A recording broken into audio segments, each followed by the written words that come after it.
Today we are going to continue the last week lesson, that is macroeconomics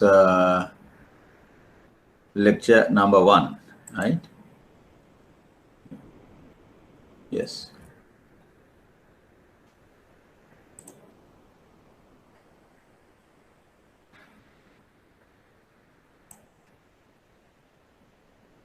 Right. Okay. Can you see the board? Can you see the note, of course? Hello? Can you see the note? Yes. Can see, sir. Yeah, right. Last week we started the discussion on macroeconomic concept. Yeah, we said in macroeconomics, we try to see the economy through a telescope. When you see things from the telescope, you can see big things. Unemployment, national accounts, balance of payment. In microeconomics, we said economists try to see the economy through a microscope. Then you can see only small thing: consumer, producer, market, the firm, like that. And macroeconomics, I think we discussed. I'll briefly discuss the things. When we discuss this macroeconomic concept, first we want to know a model. In economics, there are a large number of models, thousands of models. What is a model? Model is a roadmap. Model is an approximation to the reality. Model try to explain the behavior of a certain concept, certain hypothesis, certain the economic concept, right? So macroeconomics, when we build up a model, in this particular lecture, we first discuss basically 3 models. First model, closed economy, without government. What is closed economy? It's insulated from the rest of the world. No import-export trade. Then again, hypothetically, we can assume it's a closed economy without government. No government, only then you have 2 sectors, households and the businesses. Very primitive economy. Households owns all the factors of production: land, labor, capital, and entrepreneurship. Firms produce the goods and services demanded by the households, for households, right? Household consume, firms produce consumption good. And then again, firms will have to produce the goods for the other firms, inter-industry, inter-firm, the between firms, for the investment goods also. Other firms might demand certain goods. That also, this in the business sector should produce those things. So then that is GDP. GDP equals C plus I, consumption plus investment, GDP. Then GDP, the sales value of GDP entirely goes to, total sales value goes to the household. Household, part of this house income is consumed, spent on consumption, then balance is saved. You don't have nothing to do with. You don't have a government to pay taxes. Then you don't have any import-export trade. Then balance is saved, therefore. Right. Second model, we introduce the government into the model. Now it become 3-sector model: businesses, government, and the households. Then now government, when government comes, government demand goods and services, G. Government wants the chairs, tables, the computers, other buildings, highways, then inputs. Then they demand G. It's a government's demand of goods and services. But government at the same time, government is as a unit, it's a powerless. Government live on other people's money. Government tax the household sector, right? You get wages. Part of this income is the paid to the government, taxes. Now we have C plus T plus S, household side.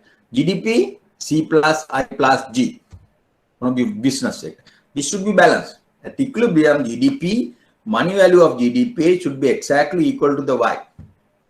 No other sectors, no import-export trade.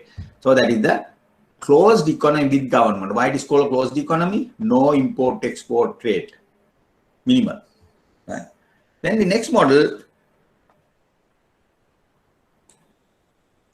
open economy. Why it is open economy? Called open economy.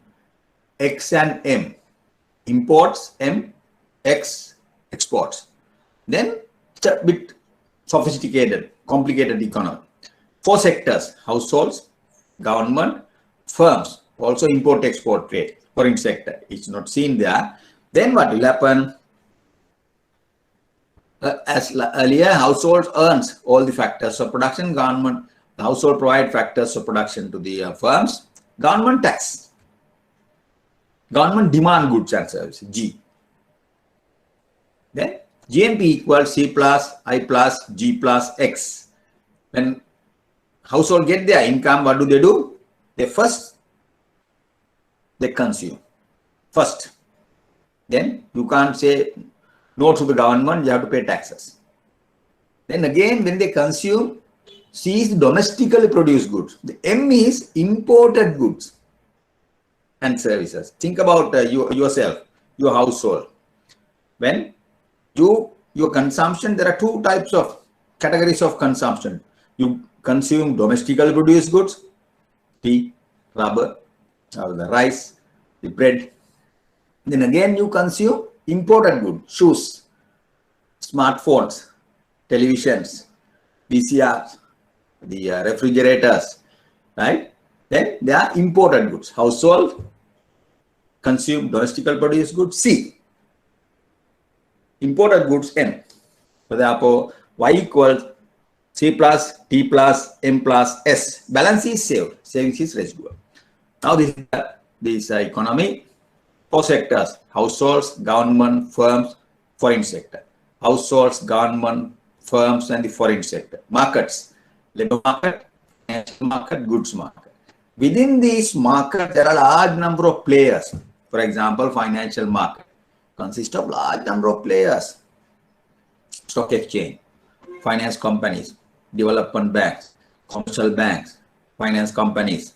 Then large number of small markets, small markets. Right? Again, labor market, large number of companies, large number of players. Government sector, separate market is there. Industry, separate market is there. Like that, labor market. Now, then again, these activities are there. 2 types of activities: supply and demand. The market forces, demand and supply. For example, households provide labor services to the services of their labor to the labor market. Firms demand. Macro sense. When they supply labor, they get wage. Again, government tax households. Government tax the firms. Government make transfer payment to household. TR. Midday meal, Samurdhi, distribution of free textbooks. Again, government makes transfer payments to the firms also. And the savings, all these savings, firms save, household save, SH, firms save, SC, government save, SG, all these foreign savings, SF. All these savings come to the financial market. That's interesting. Financial market for different players. Sometimes these savings goes to the treasury bill market. Sometimes treasury bond market. Sometimes as FDs. Sometimes stock market. All savings pooled by the financial market. Now, this is a very interesting model, good model to understand the real economy. Then what will happen? To explain this economy, health of this economy, performance of this economy, development of this economy, we have different indicators coming under key accounts. National accounts, public finance, balance of payment, monetary survey. We divided. The convenience of the study, we divide all these sectors, real sector, or the national accounts, public finance, government budget, balance of payment for the external sector, import-export trade, monetary sector, we discuss money supply and demand. Then briefly we discuss what is national account, what is government budget, what is BOP, what is the monetary survey. Then I wanted you to do this household exercise. You have to know who are the compilers of each account, who compile national account, who compile balance of payment, who compile money supply. Who compile the budget, government budget? I said mainly central bank and the treasury. Treasury compile government budget. Now budget is coming on November, usually November 6th. I think this time they have postponed to this November 12th, right? Then frequency of estimation, quarterly, half yearly, annual. Are they flow stock variable? I gave you one example, interesting example. Income and expenditure are examples for flow variables. Flow, given year, profit in the profit of the company in 2020, income of the company 2020, expenditure of the company 2020, stock, asset number, assets and liabilities, assets of the company as at 31st December, liabilities as at 31st December. When you say asset, it is not in a particular year, accumulated. Maybe sometimes assets accumulated is coming from 1980s, 1990s, 2000, right? All assets are valued when you calculate the asset. It's a stock variable. Unemployment, stock variable. Person is unemployed, not this year, previous year, 5 years back, 10 years back, stock variable. Key measures under each account. We will discuss GDP, growth rate, per capita income, balance of payment, current account deposit. We will discuss this later in the values. National income accounting. I think the purpose of national income accounting, I will, yes.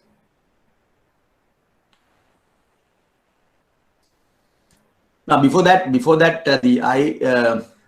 just slightly deviate from this the lecture. Last night, yesterday, government had taken the two important policy decisions with regard to pricing, control prices. Up to now, government had some ceiling price, maximum price for cement, maximum price for milk powder. Then the maximum price for the milk powder, maximum price for the flour, maximum price for gas. Control prices were there. Control prices.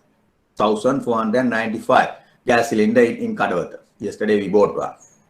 Now yesterday, government cabinet ministers, the cabinet decided to abolish these control prices. What does that mean? All the prices will be determined by the interaction between demand and supply. Demand and supply. That is interesting point. Then therefore, flour price will be determined by milk powder prices, will be determined by the interaction between demand and supply. Cement price will be determined by the demand and supply. Milk powder, cement.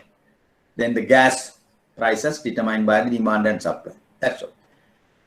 Now, when this price goes up, of course, they might informally, discuss the matter with the minister, relevant minister, but relevant minister doesn't have any intervention, control.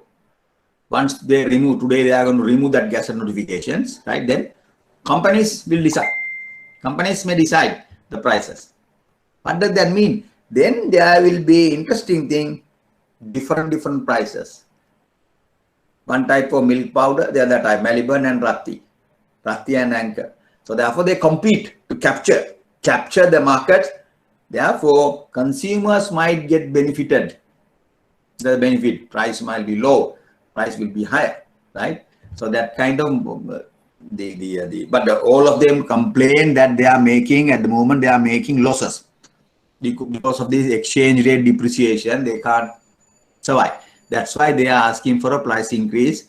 But because of that, the control price, this gas notification is there, they can't go beyond that price. There was a scarcity.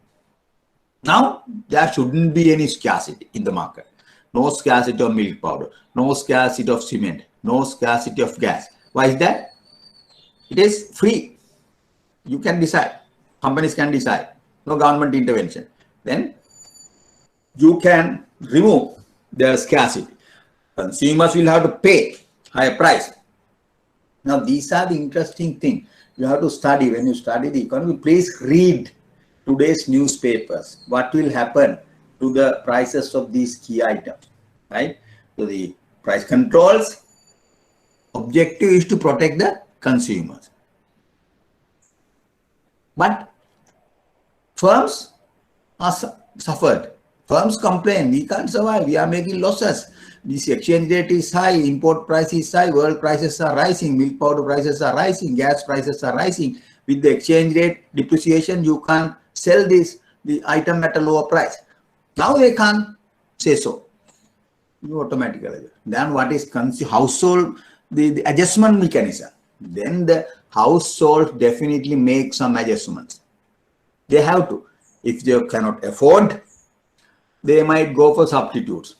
If you can't buy the milk powder, sometimes they might try to change the consumption pattern and go to this milk, liquefied milk, right? Some cases you can't, in our household, I can't definitely drink the liquid milk because I am used to drink powdered milk. That it's bit difficult when it is expensive. But anyway, some households might do either the shifting to substitute product, or sometimes the rationalizing. Sometimes they might make so many adjustments. Consumption, lower the consumption pattern. That's the thing. Cement, construction work might be affected. Okay. That is a different thing. This is a homework exercise. Today, I want all of you to read newspapers, either Financial Times or the Daily FT or some singular paper, and understand what will happen, what was happening in this commodity market, what will be happening, what will happen to these prices. Now, that is pure economics, right? Okay. Now, back to this our lesson. Purpose of calculating GDP. Why do you calculate GDP? Indicator, health indicator, performance indicator of the economy. First, you can calculate economic growth. Second, you can calculate per capita income, per person income. Now, what is happening to a per person income? 2019 to 20, per person income dollar time went down. 21 also, it will go down. All over the world, that is the case. Per capita income slightly going down, right? Then GDP deflate. I can read out this national accounts, central bank annual report. If you go through the central bank annual report, I can read you per person income, per capita income in 2018, 4,057. 18 per capita income dollars, our per capita income. Then 2019, it went down to 3,852. 19. 20, further drop to 3,682. It is going down. 21 also definitely will go down, right? 21 also, because of this COVID pandemic situation, most of the economic activities went down. Economy was shrinking. Construction, tourism, the wholesale and retail trade, domestic trade, all went down. As a result, it will go down. Per capita income going down. No. Per capita income. GDP deflate is a measure of inflation. Inflation is measured using Colombo Consumer Price Index, calculated, compiled by the Department of Census and Statistics. This is GDP deflate, also another indicator of inflation. Inflation. Savings as a percentage of GDP. We need GDP to calculate the ratio. Total savings, how many billions, divided by GDP. Savings ratio. Total investment, how many billions, divided by GDP. Investment ratio. So investment ratio, a savings ratio is that we don't calculate, we don't express savings and investment in rupee terms, billions, dollars. No. Savings ratio, 27%. Investment, 27% of GDP. Then you can compare internationally. Singapore investment is 44%. Singapore savings rate is about 42%. Our savings rate is about national savings rate around the 20%, 21%, like that. Savings ratio. Ratios can be calculated. Incremental capital output ratio, I'll come back to this again. Then budget deficit also, we don't say billions or trillions. We say budget, the deficit is calculated in the as a percentage of GDP, 6%, 7% of GDP. Our budget deficit is rising in rupee terms. Our budget deficit is rising in as a percentage of GDP also. That's a serious issue. Then BOP, current account, also as we calculated their balances as a percentage of GDP. Public debt as a percentage of GDP. In the public debt area, interesting thing happening. It was around in 2018, it was around around 80% of GDP. Then 90%. Now, at present, it is more than 100% of GDP. Very serious issue. This, at present, we have one of the serious issue about the rising public debt, government debt. 70%, 80%, 90%, 100%. Public debt is a very serious issue. Then another issue is the exchange rate depreciation. Depreciation of exchange rate. Now this it's around 200, over 200, 210, 215. Earlier there was different banks use different exchange rate. Now exchange rate, there's a tendency, pressure on the exchange rate to move up, depreciate the rupee. Right. Third economic problem is depletion of the reserves. Countries' reserves. Reserves is a stock variable. Reserves are falling. 2017-18 period, we had reserves about $8 billion. Now it is coming down, coming down, coming down, coming down. Now it's around 2.5 billion. But the governor's the roadmap, he mentioned that it's around $5 billion. But anyway, it is coming down. Reserves are coming down. Why reserves are important? We need dollar reserves to make it's basically it's our credit worthiness. Your house, your car, your jewelries, your assets.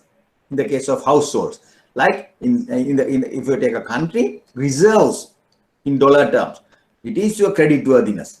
If you want to borrow a loan from a country, they only check what is the reserve position. In case if some difficulties happen, can we get our loans back? Reserves are important. Right? Nowadays, reserves are important because the importers are complaining. Milk powder importers, they say ships have arrived, but banks are not giving dollars to clear these LCs. Ships are waiting. When ships are waiting at the airport, you have to pay the importers, will have to pay demurrage also. Waiting fee, demurrage also. It's in huge sums.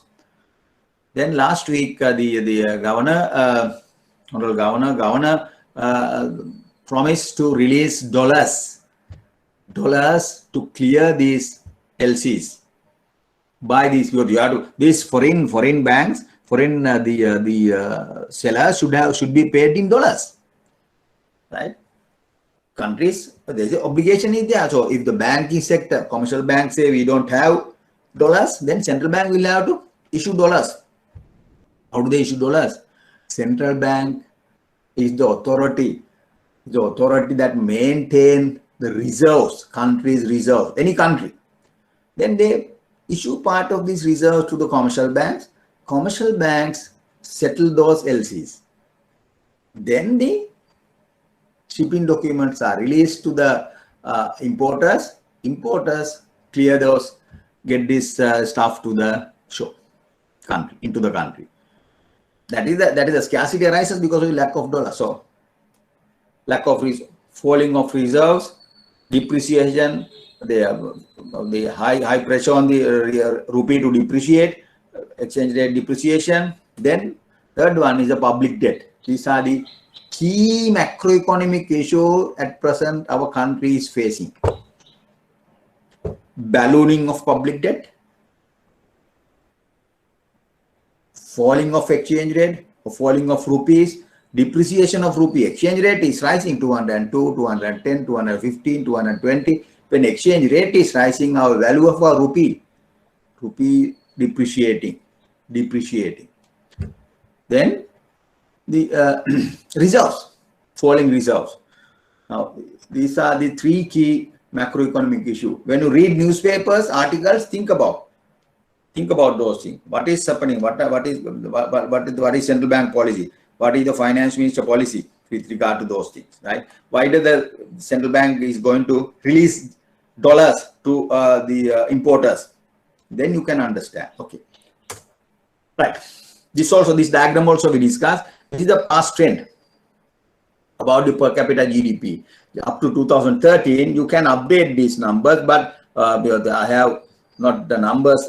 I have the numbers, but I have not updated. But up to 2020, 18, it increased. From 18 to 19, 20, 21, it comes to peak and then decreasing level.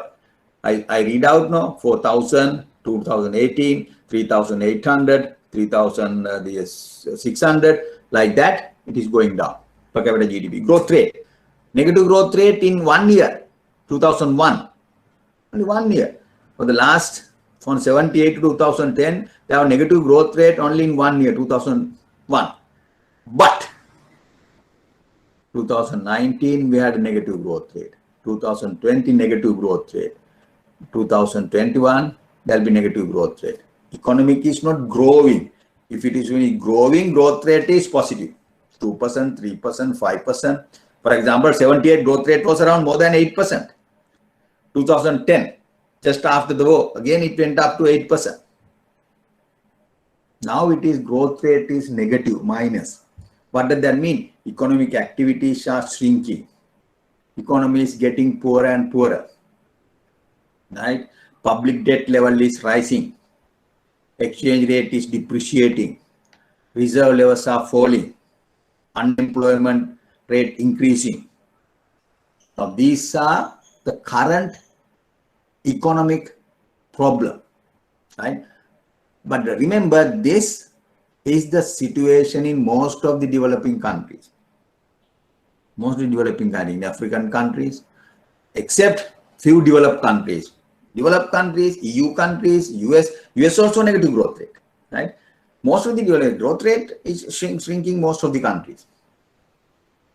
But it is not that serious compared to our problem. Right? Because we depend on our dependent economy. It's a dependent economy. We depend on foreign countries, import-export trade. Right? Okay. Then 2020 is the growth rate. Nice diagram. I'll ask another thing. I said that the falling reserves is one of the previous problem. Why is that? Why our dollar earnings, our assets falling? Inflows are falling first. When inflows are falling, your stock is falling. Dollar inflows are falling, stock is falling. Why is that? Exports are falling. Exports earnings are slowing down. Exporters, our markets, most of the markets have been affected. We are not in a position to get revenue. Export earnings falling. Tourism, no tourists are coming. Tourist earnings are falling. These are dollars. Then Middle East earnings, worker remittances are falling. Most of the workers have come back. Around 200,000, the workers have come back. No dollar earnings. These are the three key services. The three key sources of dollars. In addition to that, central bank, IOD, International Operation Department, daily they invest our reserves and earn reserves. That is also there. They can earn. They do investment. They invest our reserves and remaining reserves and earn some money. There are other small capture. The sources are there, but key export earnings, tourist earnings, Middle East earnings, work remittances. Right? That this is Sri Lanka, our position when compared to the SAARC countries. What are SAARC countries? Maldives, India, Pakistan, Bangladesh, Nepal, Bhutan. Sri Lanka, that is actually, I have drawn this 2013. Yes. Same trend is there. Same trend is there. Sri Lanka is in the regional wise SAARC countries, we are the best, second best. Maldives, tiny country, per capita GDP is very high. Tiny country, very small country. From after Sri Lanka, Bhutan, then India, Pakistan, but this trend slightly now. All the numbers might be rising, but the trend is there. Then, but the Asian region, if you include all the other countries,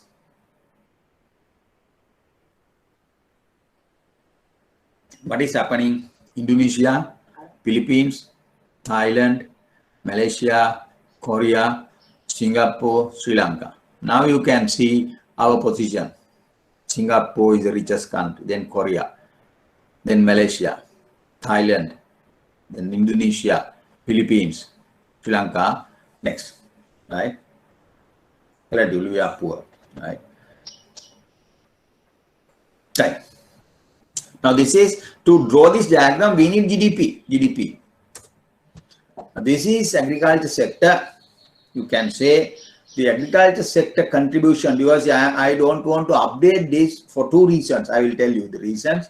Because the 79 of the total employment, 52% of the employment, agriculture sector represented 52% of the total employment. Huge. 79, 52% of the total employed. 52%, more than half, were in the agriculture sector. Right? Then 2013, it has come down to 33%.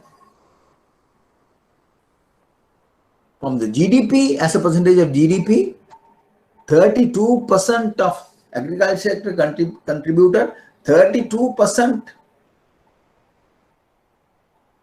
of the GDP.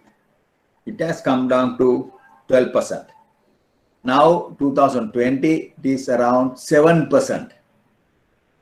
Now you see agriculture sector contribution is coming down. In terms of GDP, and employment also, it is coming down. Not around 10%. Now it is, employment is around 10%. Total employment. But then what sectors are rising? Services sector rising. Contribution and the employment, in terms of employment, in terms of contribution, GDP contribution is rising. Services sector. Industrial sector is rising. Manufacturing sector is rising. Agriculture sector contribution falling. Remember, in rupee terms, in billions of rupees, it might be rising, but as a percentage, it is falling. Now, this is a very important trend, fact in most of the countries. When countries developing, agriculture sector contribution in terms of employment and GDP falling. Service sector contribution in terms of employment and GDP rising. Manufacturing, industry sector contribution rising. These are fact. It's a fact when country is developing, right? Right. Yes. So earlier these pictures help you to understand the first importance of calculating GDP, then what type of analysis can be done. Time series analysis. Over time, how does Sri Lankan economy behave? Right? Growth rate, per capita income, our position in the SAARC region, our position in the Asian region. And within the country, our position, what is happening to agriculture sector contribution, what is happening to the other graphs I will include. Right, okay. Then I can get GDP, first I'll explain. GDP. Yeah. Right. National income calculation. GDP calculation. What is GDP? Forget about these slides. If you take a particular year, there are millions of or thousands of millions of economic activities in the country. Economics are production activity, consumption activities, investment activities, right? So if you can calculate the value of all these economic activities generated in a particular year, how many rupees, how many billions, it is called the GDP, right? GDP, gross domestic product, right? Gross domestic product. Then what will happen? The GDP construction activity. Think about economic activities: electricity generation, retail and wholesale and retail trade, construction activities, growing of tea, rubber, coconut, paddy, then processing of tea, rubber, coconut, paddy, garment industry activities, right? Garment industry. Then the defense related activities. Then the government sector, teachers, the activities, teaching. They are teaching in that particular year. Yeah. Then the doctors' activities, engineers' activities, right? They do it. They are active. They are employed activities. If you can calculate all these activities value, it is called GDP. Sometimes GDE, sometimes GDI, gross domestic income, gross domestic expenditure, gross domestic product. Theoretically, they should be the same. I will explain that. That is a general idea. For example, Sri Lankan economy is a very small economy. Size of our economy is around $80 billion, less than 100 billion. US economy, trillion economy, 400, 700 trillion, huge economy. China, trillion economy. Russia, trillion economy. Ours is a very small economy.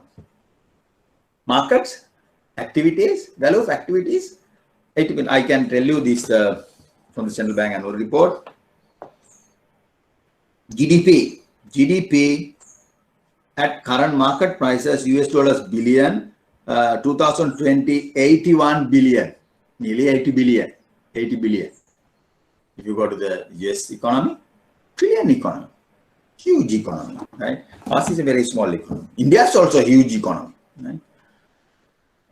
Right. Then let's see the economic activities. Let's say a farmer. Forget about the country as well. When you discuss this concept, national income concept calculations, the concepts are a bit difficult to understand. You have to understand clearly, right? Farmer produces and sell their product at the market. Then they earn income. Production of paddy, income received by selling paddy.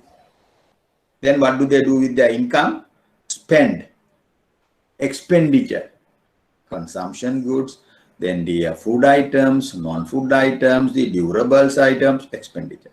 Three economic activities: production activities. Then this production generates income to the farmer. This income is used to buy things, expenditure. If you take a country as well, theoretically, if the value of the production is 100,000, this 100,000 is the income to the farm. This income is spent is the value of the expenditure.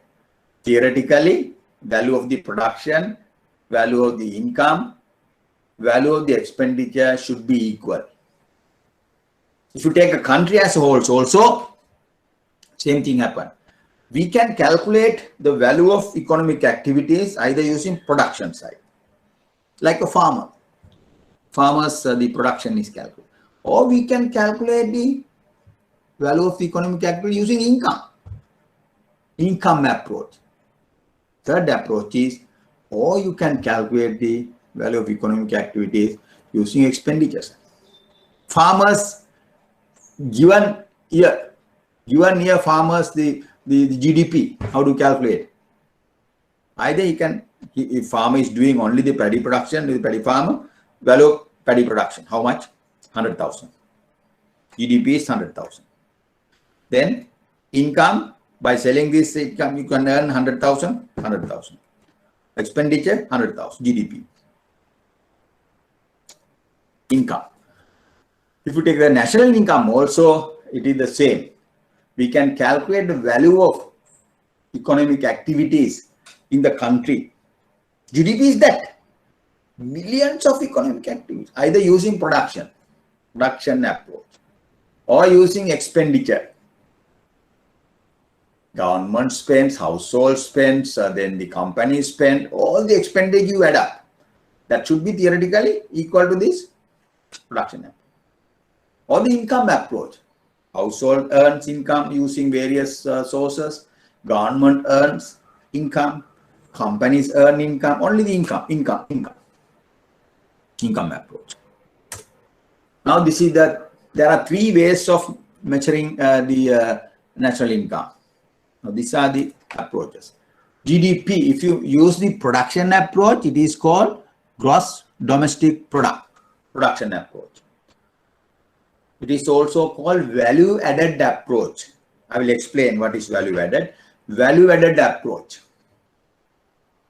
If we use to calculate the value of economic activities using expenditure side, like farmers farming income, it is called GDP, GDE, gross domestic expenditure. GDP using expenditure approach. So add all the expenditure. In the farmers example, food expenditure, non-food expenditure, durable expenditure, clothing expenditure, electricity, tuition fees, expenditure. You add all these activities. That is it. Given year, it's a flow variable, no? Given year, that will be the GDP. Or you can calculate income, factor income. If you calculate GDP using income approach, it is called GDPI. Within brackets, you indicate the approach, income approach. GDPP, production approach. GDPE, expenditure approach. GDPI, income approach. Theoretically, if you calculate 100% accurately, these should be the same. You calculate GDP either using production side or the expenditure side, income side. Farmers, GDP, either using his production or his income or his expenditure. Theoretically, I always use theoretically. If you calculate 100% accurately, it should be the same. Right? GDP P equal GDPE, GDPI. Then the question is, practically, this won't happen. GDPE greater than GDPI or GDPP. That's a discrepancy. Expenditure and the income approach different. What is the reason? That's the reason. Non-reported economic activities are there. Households get income. They get income by selling these or various other sources. Income they are getting, but their income is, sometimes they get income which is not the legal activities, bribes. Some economic activities are the illegal or the underground economic activities, selling illegal liquor. That income is underestimated. Expenditure is there, but income you don't show. You are getting the income from these sources, different illegal sources, non-reported sources. You get the income, but you don't show that. report that, but you spent. So expenditure estimate is higher than the income approach. Prostitution, bribery taking, commissions, the black economic activities, right? Black economic activities, illegal economic activities, right? Black money, selling drugs, households, agents getting the income, but you don't show that income. If you can deposit these in the bank, in the formal sector, then that is a different issue. You don't have any black money, right? Now these days there's a very interesting the teledrama is in the ITN Colombo, Italy. If you watch that, that's a very good. It's a good, very good the teledrama, because it discusses all these current underground economic activities, human trafficking, drug trafficking, selling drugs.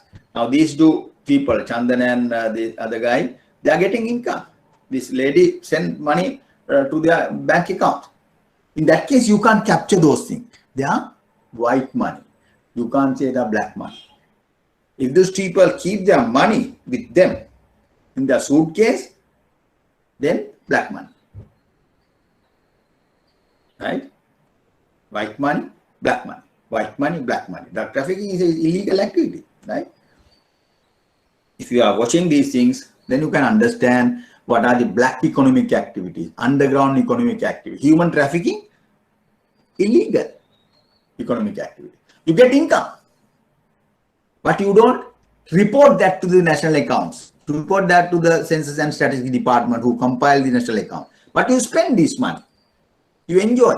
You buy condominiums, you buy vehicles, Benz and other, the Pajeros, you buy, expenditure is there. But income, underestimate.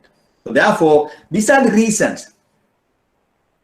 Existence of non-reported economic activities, underground economic activities, illegal economic activities are the reasons to have some discrepancy between expenditure and income approach, expenditure and production approach. If you can capture, get all the values, theoretically it should be the same.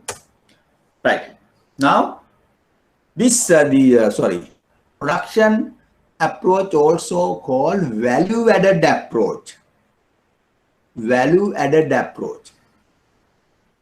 Value-added approach. What is value-added? The value-added is defined as the difference between the value of the product and the intermediate consumption used in the production of that good. Take this pen.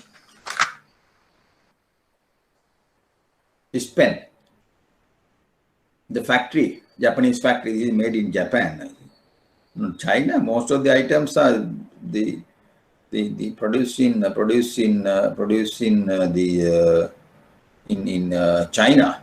Most of the items, small plastic gadgets are coming from China. Yeah, I think it should be.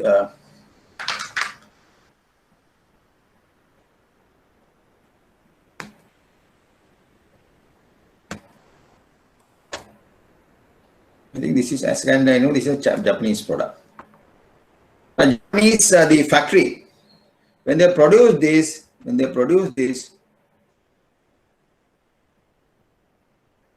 interesting, it is not mentioned, right?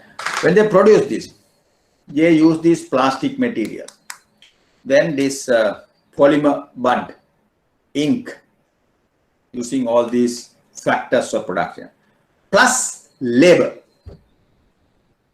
Human labor, factors of production, materials, electricity maybe, water, other the intermediate goods, plastics material, the polymer things, ink, they produce this. Then value added, all these things are there, the inputs are there, then you produce this. Value added of producing this 10 is, we call it producer value. If this value, producer value is, let's say $100, $1, let's say it is 200 rupees, 100 rupees, you deduct intermediate consumption, physical material inputs, maybe electricity also you deducted, right? Deduct not labor, right? Material inputs are deducted. Producer value minus material inputs or intermediate consumption is the value added. If the material inputs value is around, let's say the producer value is 200, material inputs is the 150. 200 minus 150, value added is 50. What is this value added? Payments to factors of production: land, labor, capital, entrepreneurship, factors of production, right? So the value of the output equals material inputs plus payments to factors of production. This equation, please read that. You have to understand the meaning of this value added in economics.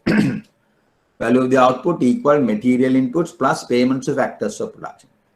If you deduct, bring this material inputs to the left hand side, value minus material inputs is the value added. This difference is defined as value added. 200 is the value, 150 is the material inputs. Then value added is 200 minus 150, 50. Value added is 50.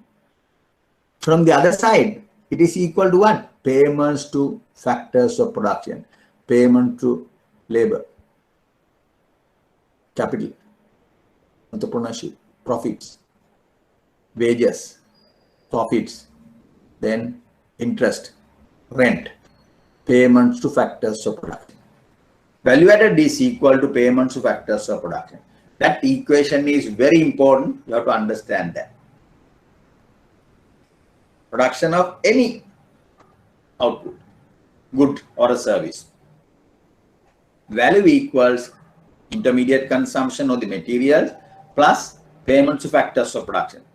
The material input, sometimes you have to include this general term is intermediate consumption. Electricity, water also included in material inputs, right? Intermediate consumption plus payments to factors of production separately. Difference between these two is the value added. From the other side, it is equal to payments to factors of production. It is equal to wages, interest, rent, profits, distribution. Value added is distributed. Value added. Sorry, if you calculate value added of each and every activity in the economy, paddy, value added, rubber, value added.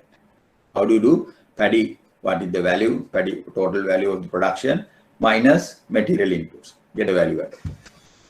Tea, total production minus material inputs, fertilizer, pesticides, insecticides, water, material inputs, get the value added. Rubber, value of rubber, latex minus material inputs, value added. Like that, if you calculate value added of all the economic activities, construction activities, wholesale and retail trade, banking activities, printing sector, defense sector, government sector, then you add all this value added. Summation of value added is equal to GDP. Understand? GDP is the value added approach, also called value added. You calculate value added. Right. Please understand this slide, equation in this slide clearly. Example. This is an example I want you to calculate. We'll spend the 5 minutes or 10 minutes to calculate this thing. The following data pertaining to the catering industry in the country in 2015. Catering industry. Okay. First, wheat, starting from wheat grown by farmers. It goes to the millers. First, farmers grow wheat, value of wheat 100. This wheat goes to millers. Millers produce flour. Value of flour 150. When they produce 150 worth of flour, what is the material inputs mainly wheat material inputs. Then millers sell that to bakers.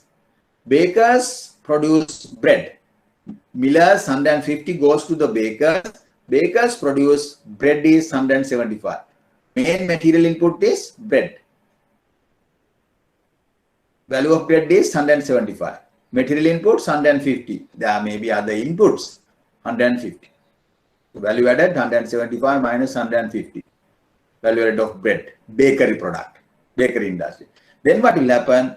Bakers sell this bread to the sandwich caterers.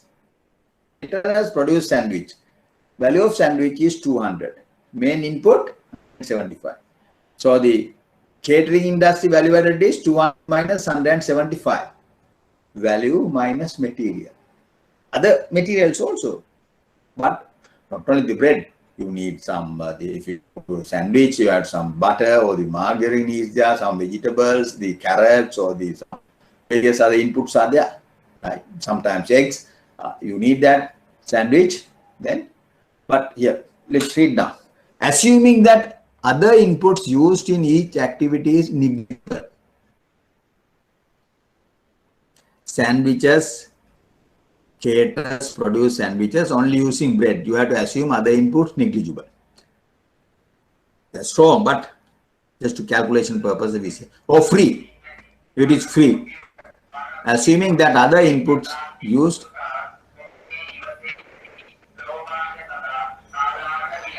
in activity is negligible.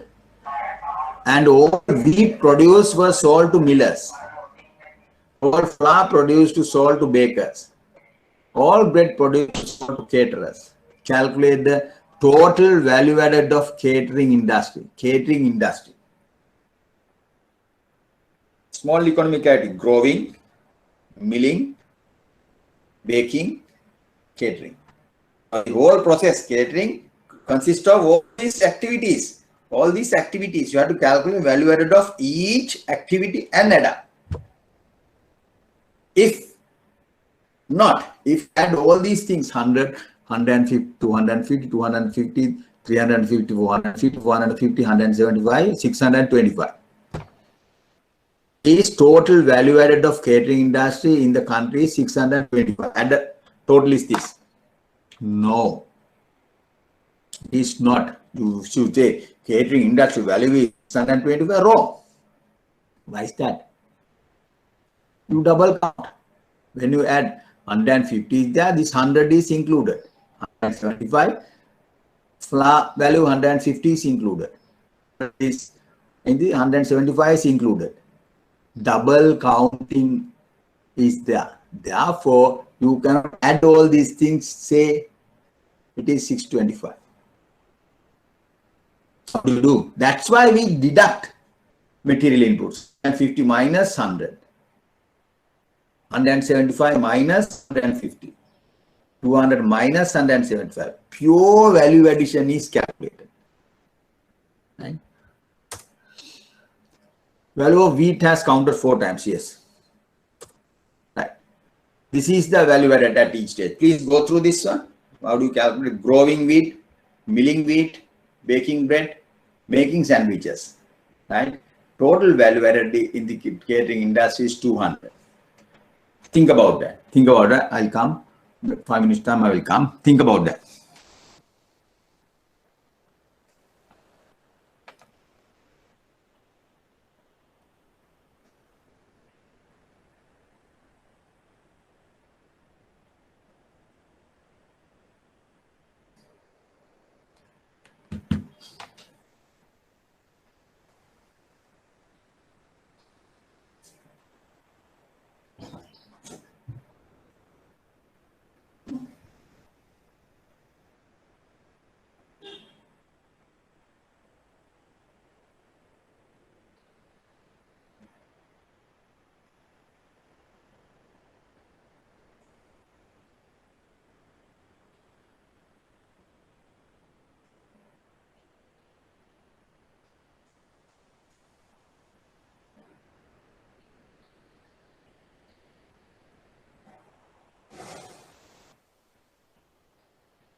Growing of wheat. Now value added, what are the economic activities?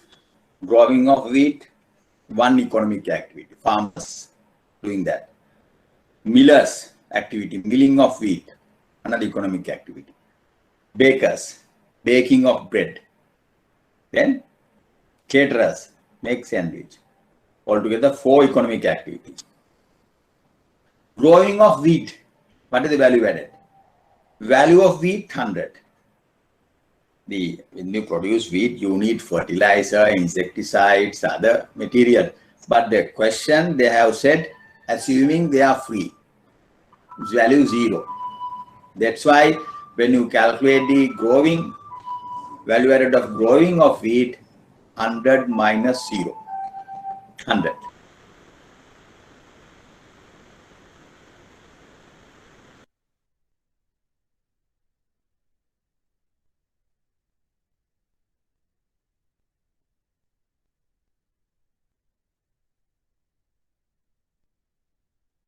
The note now, wait a minute.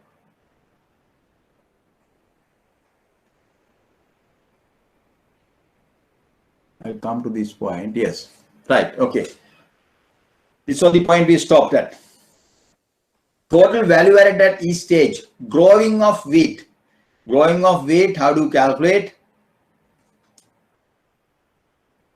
Value of wheat minus material inputs. Now the question has said,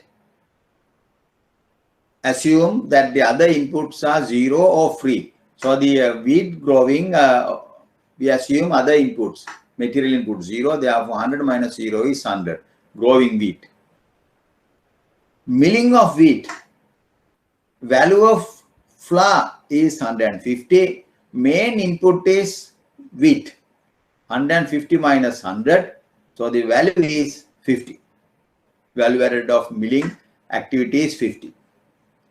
Baking of bread, value of bread is 175. What is the main inputs? Wheat. Value of wheat is 150. You deduct that, then get the value added of bakery products, baking industry, 25. Making of sandwiches, then what will happen? Value of sandwiches 200, main inputs bread. Assume other input 0, 175 value added. So if you add all these 4 value added items, 100, 50, 25, 25, 200. That is the value added of catering industry. Another interesting observation is that 200 is equal to the value of the final product sandwiches, 200, 200 and 200. If you can calculate value added of each sector, each activity and sum, that value added will be equal to the final product sandwiches.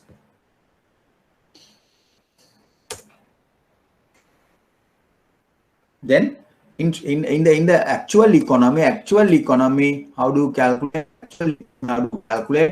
The, yes, I said this the central bank annual report, appendix table 1.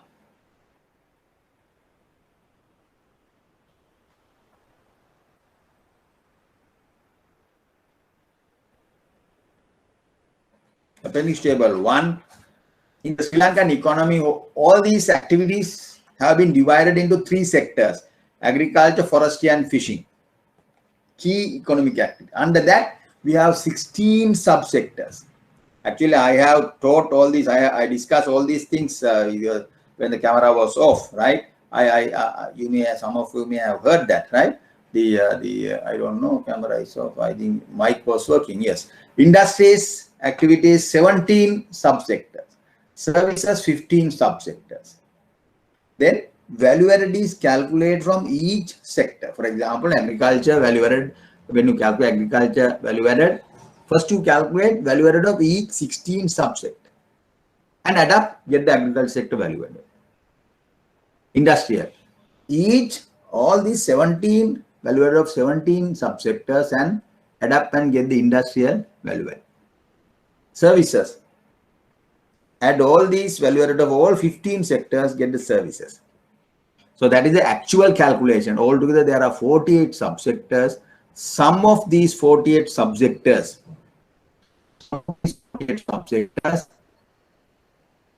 you can see this, GDP equals summation of value added, I going from 1 to 48. I going from 1 to 48. That is the GDP. GDP. Total value added, if you read the table number 1, GDP value added is 14,115,701 million. In other words, it is 14,115 trillion. Billion, 14.1 trillion. Trillion. In rupee terms, not dollar terms, rupee terms, right? Okay. Now this, there are 3 approaches to calculate this, the concepts. In product, still we are discussing production side. Production approach. Production approach, we have 3 concepts. Gross domestic product, gross national product, net national product. I'm repeating the same thing again and again. The domestic versus national. Domestic versus national. What is the difference between domestic versus national? When you calculate domestic estimate, we don't consider who owns these factories, companies. Whether it is owned by Chinese company or the American company or the Indian company, we don't. Irrespective of the ownership, if it is within the country, you add the value added. Value added is added to Sri Lanka's GDP. Domestic. In the case of national estimates, we make some adjustment to the national. Our activity, residents concepts are coming. These Chinese, Indian, American companies send their profits abroad, earnings abroad. Our residents or the commercial, for example, the commercial banks in Bangladesh, the Bank of Ceylon in London, the Bank of Ceylon in India, Chennai, or the Damro in Chennai, they send their earnings here. You make that adjustments plus minus, and get final value is added to the GDP to calculate the GNP. Understand? National versus domestic. Then the gross versus net. Gross versus net is gross minus capital depreciation. In a particular year, it's a flow variable. In a particular year, buildings are depreciated, computers are depreciated. Then the fans, vehicles are depreciated, different rates, 5%, 10%, 15%, 20%, with different rate to calculate the depreciation. So the gross value minus all these depreciated values is called the net value. Net is equal to gross minus depreciation. Right? Okay. Now this is the point we have. The value of the total value of production produced by the actors producing production residing within the country boundary is the GDP. It is the value of goods and services produced in an economy in a given period of time. We don't consider who owns ownership of these firms, activities, right? Then GNP. To estimate GNP, GDP plus net primary income from rest of the world. It is the value of production by residents of a country. Residents. So Chinese company here in Sri Lanka, US companies, Indians send their profits abroad. Then our residents, our companies, Sri Lankan companies operating in other countries send their profits. So gap between these two is a net primary income from rest of the world. Inflow minus outflow. When you add that thing to the GDP value, we get GNP. I can tell you how to get this NPIRW number. I have mentioned the AR16, table 85 in the same, and I have 2020 annual report, table 16, table 84. Table 84.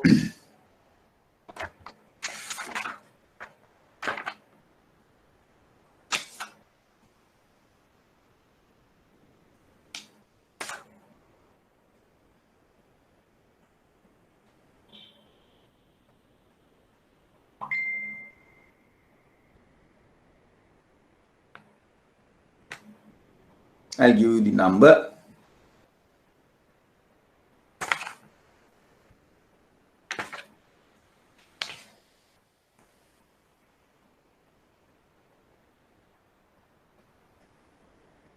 No, it is in the but I will go to the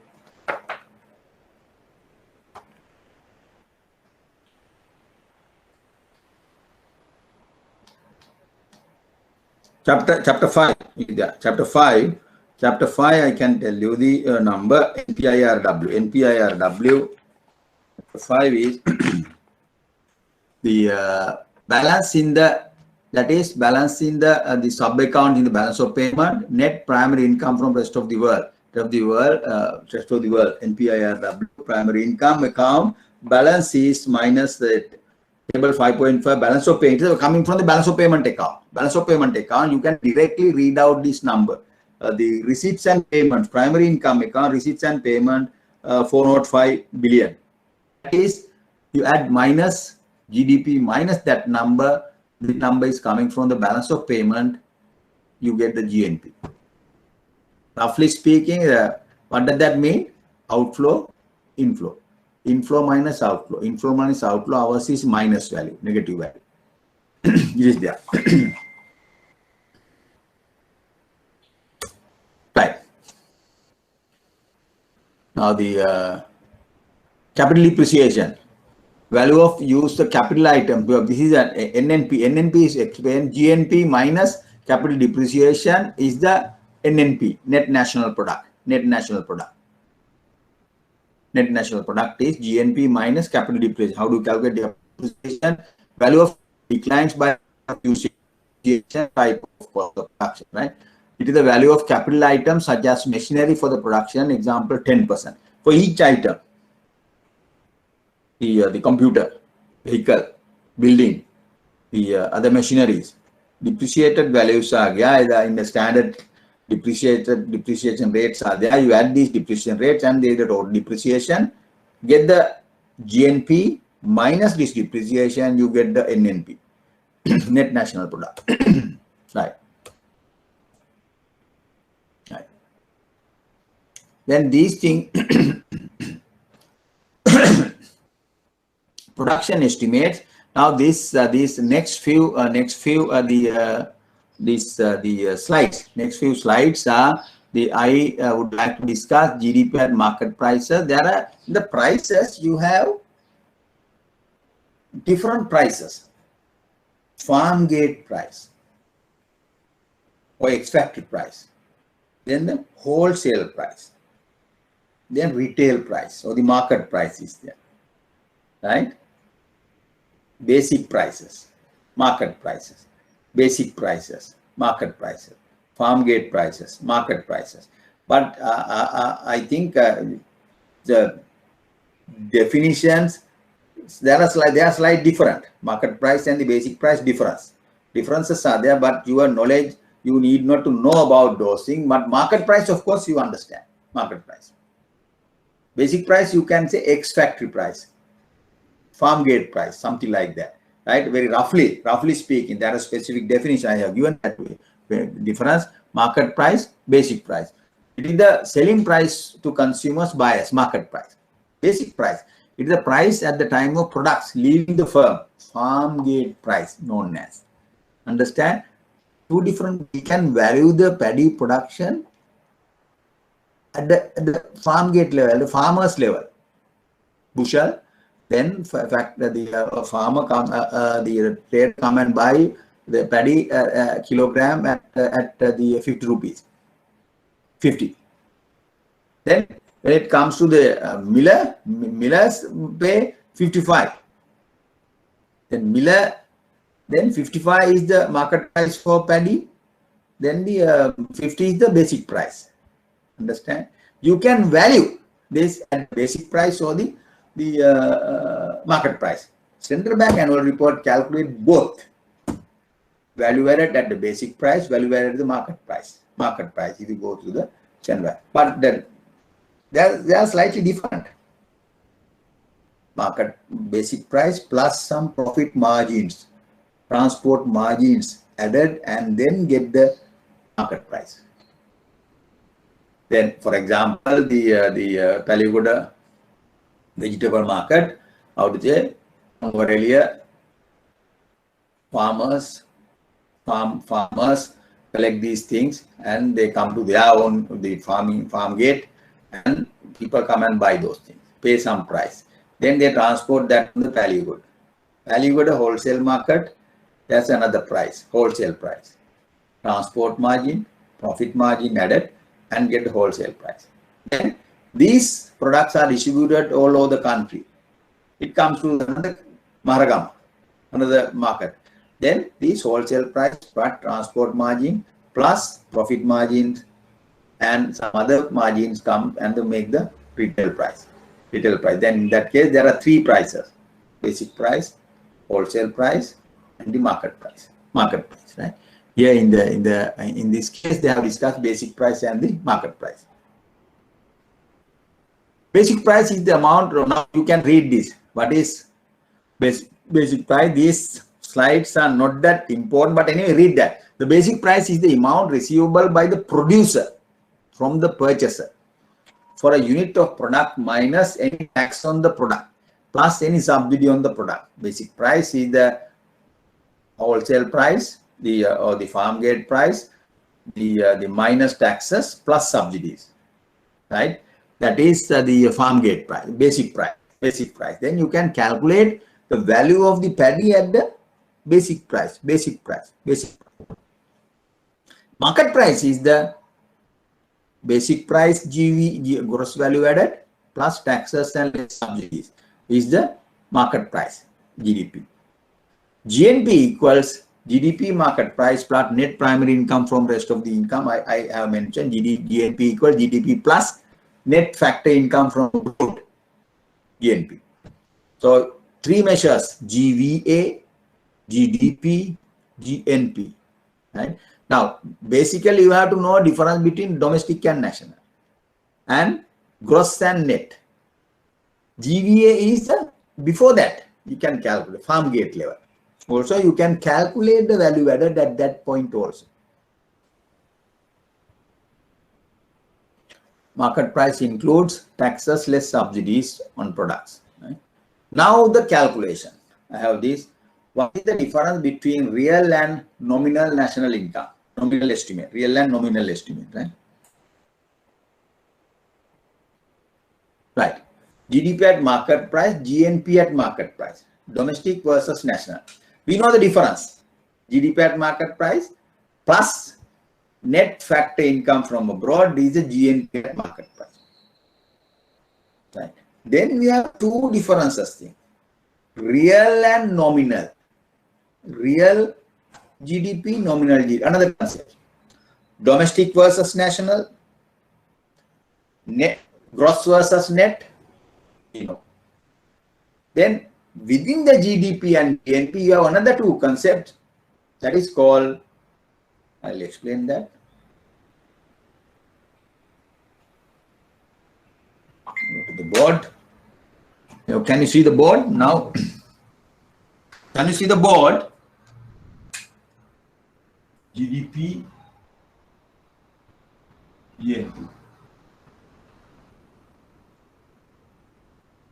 GDP, you have real and nominal.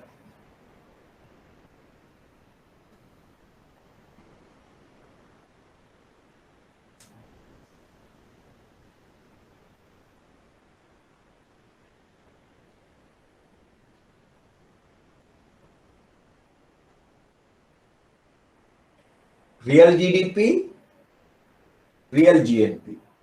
Real GDP, nominal GDP. Real GNP, nominal GNP. We have to understand these things. First, can you see the board, please? Can you see the board? Hello? Ridwan, can you see the board? Hello? Yes, sir. Yes, sir. Yes, okay, right, good. First, I will explain domestic versus national. I explained that. National, domestic. Then I explain GNP, NNP. Gross and net. Now, within the GDP also you have two things, real GDP, nominal GDP. Real GNP, nominal GNP. What is that?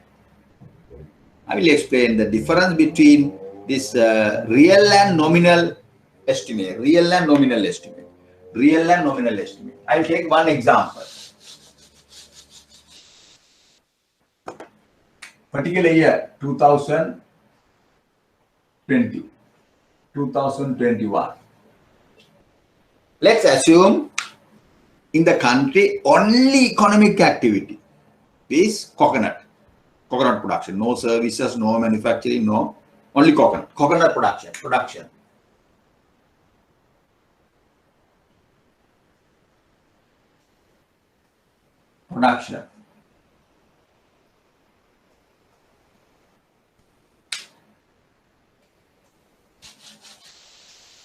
Let's assume production is 2020 and this is activity, let's say 5,000 nuts. 2021, because of this fertilizer issue, right? Chemical fertilizer, organic fertilizer. Now there's no organic fertilizer in the country these days. People are rioting, farmers are rioting, farmers are protesting. Let's say coconut had also had the same problem. Coconut, of course, in Sri Lankan case, coconut farmers, growers, you don't put that much of fertilizer. Let's assume this fertilizer issue also affected the coconut production. No, the chemical fertilizer, therefore coconut production drastically went down.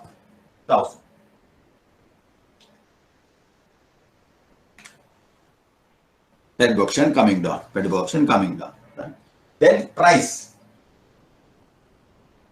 Let's assume market price, not the basic price, only market price.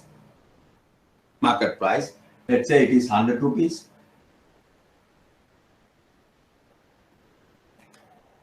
100 rupees. 80 rupees, let's say 80 rupees.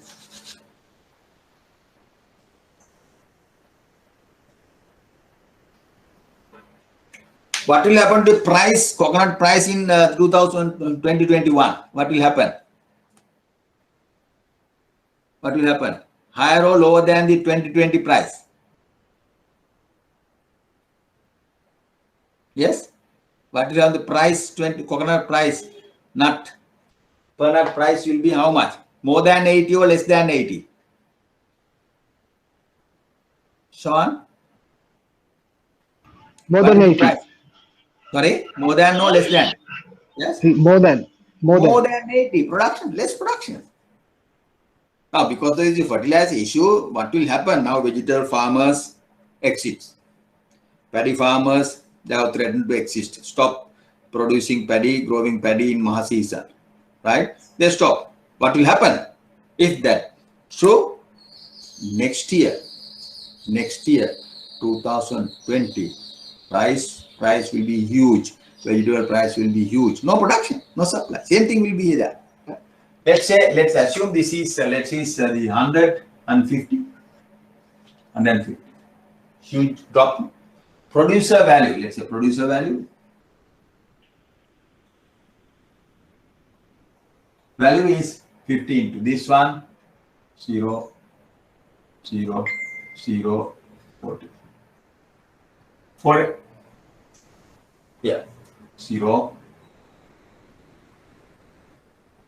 1, 0. 1, 0, yes. Yes. This one, the 100.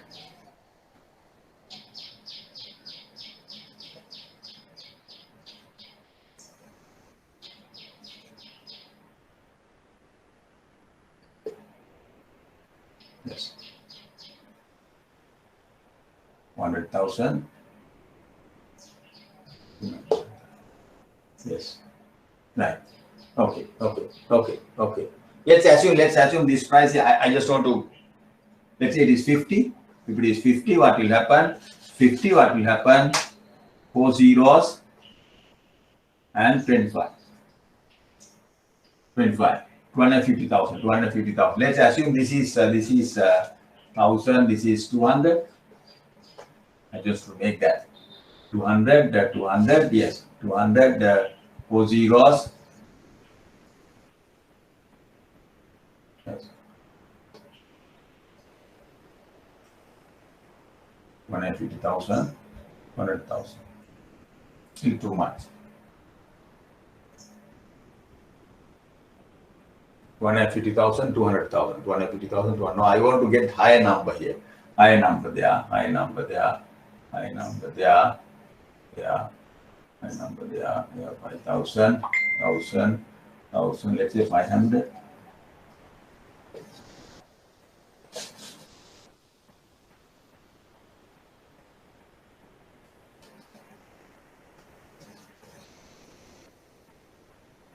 I'm sorry.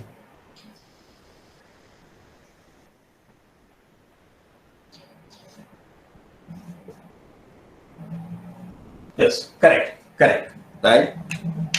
Paddy, coconut production 5,000 to drop by 3,000, 2,000. Price 50 rupees per nut to increase to 200 rupees per nut, right? Value is how much? Then value is the 5,000 into 50, 5,000 into 250,000, 250,000, right? Value is how much? Value is how much? Then yes, 400,000, 400,000, 250,000, 400,000. Let's assume input 0. Input 0. The material input 0.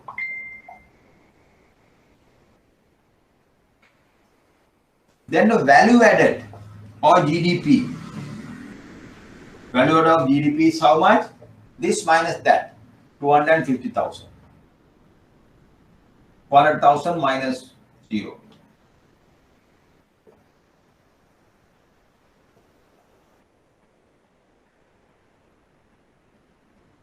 Right. Now what happened? What do you think? Now, just to understand real and nominal estimate, real and nominal estimate, real and nominal estimate. In nominal terms, what will happen? If you calculate the GDP using the prices prevail in that year, 50, price of 20 is 50 used to calculate value added. 200, 21, price used to calculate this one, 400,000. This is called nominal value. Using the prices of factors of production, prices of the goods and services prevail in that particular year. Nominal. This is called GDP nominal. Nominal estimate.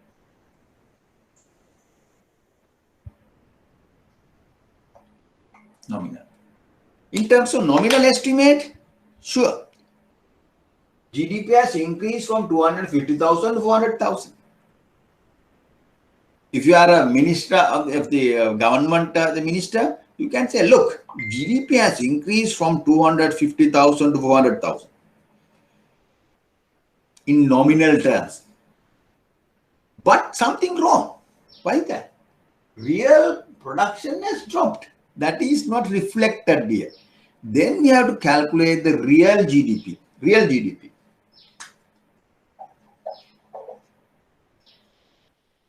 Real value added.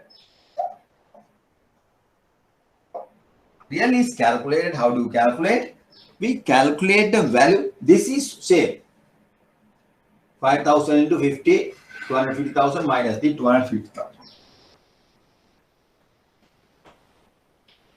But when you value this 2,000, now this is this 400,000. Why is that?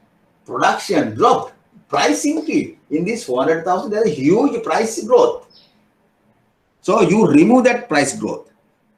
From 50, when you calculate real estimate, you remove, fix, freeze the price growth. How do you freeze the price growth? We value the production using 2020 prices. We multiply this not by 200, we multiply this by 50. 50. Understand?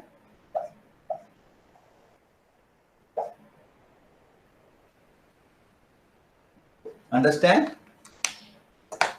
We are doing, what do we do? What are we doing? We don't use the 200 price of 200. We use same price, 5,000 into 50, 2,000 into 50. By doing that, you freeze the price effect. No price effect. Then what has happened to GDP? 250,000 to 100,000. There's a drop. There's a drop here. Huge drop. But in this case, increase. In nominal terms, GDP has increased. Real terms, it has dropped. Now I am asking question. What is more useful, more meaningful indicator? Real GDP or nominal GDP? Tell me. Satmi, what is more useful and meaningful indicator?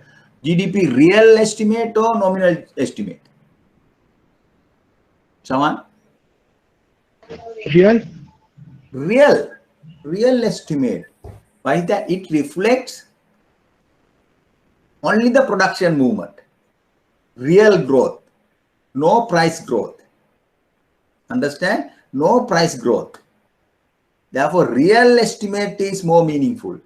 That's why real, in the first appendix table, first appendix table, they calculate nominal values, nominal GDP. Table 2, they have real GDP. Real GDP is used to calculate economic growth rate. What is happening to the real economy? So I said that our growth rate is coming down. 18 to 19, 19 to 20, 20 to 21, growth rate is negative. Real GDP, real growth rate is negative all over the country, all over the world. 2020 growth rate was negative. Economies are shrinking. Economic growth rates are shrinking. Coconut production 5,000 to 2,000 drop. That drop is reflected by the real GDP. Real GDP is more meaningful. Okay. Now you understand the real and difference between real and the nominal GDP. In the case of nominal GDP, we have both price change and the production change. But in the real GDP, you have only the production change. Here, only the production change. No price change. Why is that? We have used same price to calculate this. 2,000 into 50, 5,000 into 50. Base year price is used. Then this is more meaningful. But here there is no meaning. Then opposition member, parliamentary member might say, you said GDP has grown. But in real terms, there's a drop, huge drop in the coconut production, in the GDP, right? It is going down, coming down, right? Now, if you check the growth rate in most of the countries in the world, because of this pandemic situation, 2020 growth rate was negative. Our growth rate.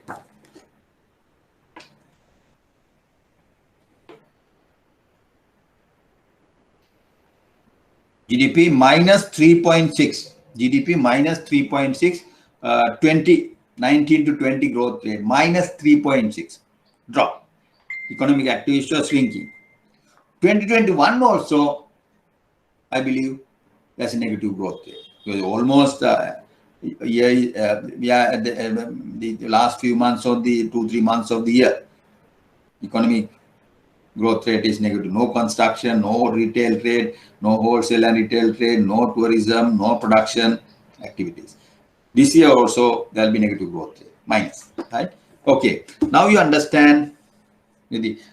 I just want to understand the intuition of this real and nominal GDP, why they are important.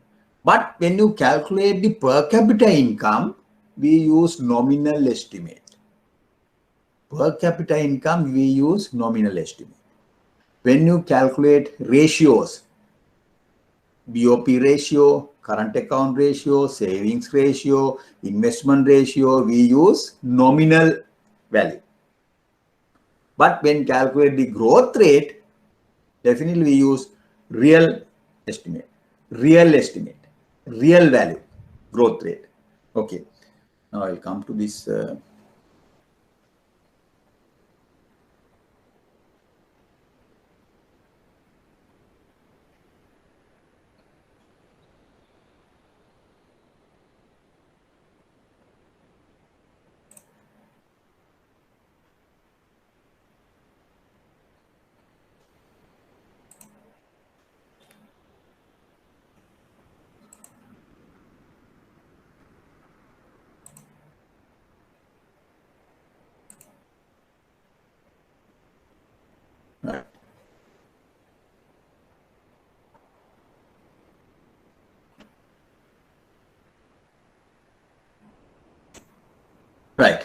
Now we understand the real GDP and nominal GDP.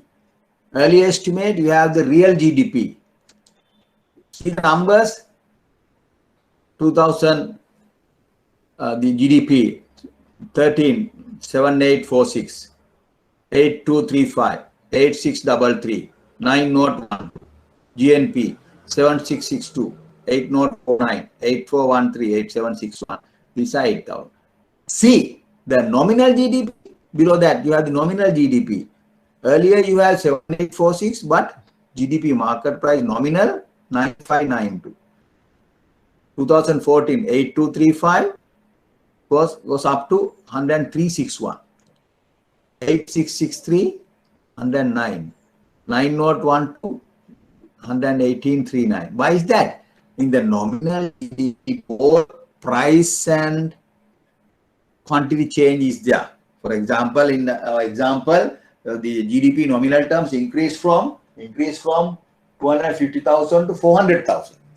Nominal value is 250, 100,000 only. Real GDP numbers are lower than the nominal GDP values. Nominal GDP values. Why is that? Because we have fixed the prices. We have used base year prices.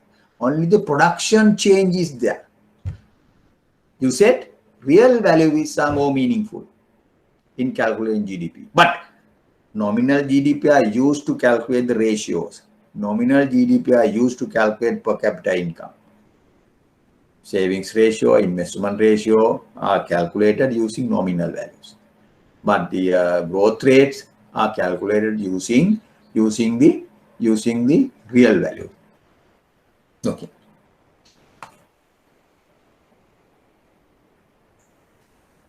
When GNP or GDP is compared between two periods, nominal GNP or GDP includes both price change and the quantity change. You understand that.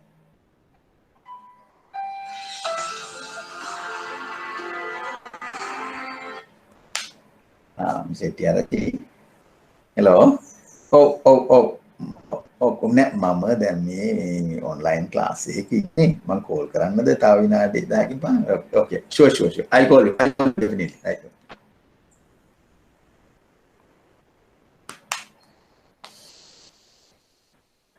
When GNP or GDP is compared between two periods, nominal GNP or GDP includes both price change and quantity change. Real GNP or GDP includes only quantity change. You understand? Therefore, the growth of real GDP or GNP is the economic growth. Right. Key indicators: economic growth, per capita income, GDP deflation. Now we are going to calculate those things. We don't have time, no? Market growth rate. What are the numbers you have to use? Real GDP. 7846, 8235, 8663, 9012. If you want to calculate economic growth rate from 2015 to 2016, we use GDP 9012 and 8633. Percentage growth from 8633 to 90812 is 4.4. So we said 2016 economic growth rate is 4.4%. GDP growth rate is 4.4%. 14 to 15 GDP growth rate is calculated 8235 and 8633. That is 4.8%. 13 to 14 percentage growth 5%. Like real GNP growth can be calculated using GNP values 5%, 4.5, 4.1. Now you can see our growth rate is falling 5%, the 4.8, 4.4%, Central Bank annual report. If you read the numbers after 16 I can read you 4.4, 4.4. Then after that growth rate is 4.4, 16, 3.6, 17, 18, 3.3, then 19, 2.3, 20, minus 3.6, from 5% to minus growth rate. 5% to minus growth. Just after the war, 2010, our growth rate was 8%. 78, our growth rate was 8%. 8%, then 2014 5%, 15 4.8, 16 4.4, now negative. It's not a good indicator. Growth rate is falling. Growth rate is falling. That's a real issue. Real issue in terms of real macroeconomy, our economic growth rate. This may be temporary. 2022-23, when economy is recovering, picking up, our growth rate will be positive. No problem. This is a problem for all the countries in the world. Negative growth rate for 2020, right?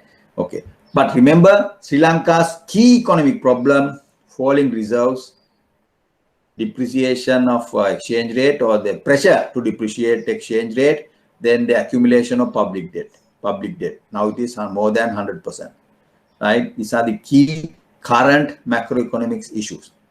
We will see from November 12th, Finance Minister Honorable Basil Rajapaksa is going to present his budget speech. He might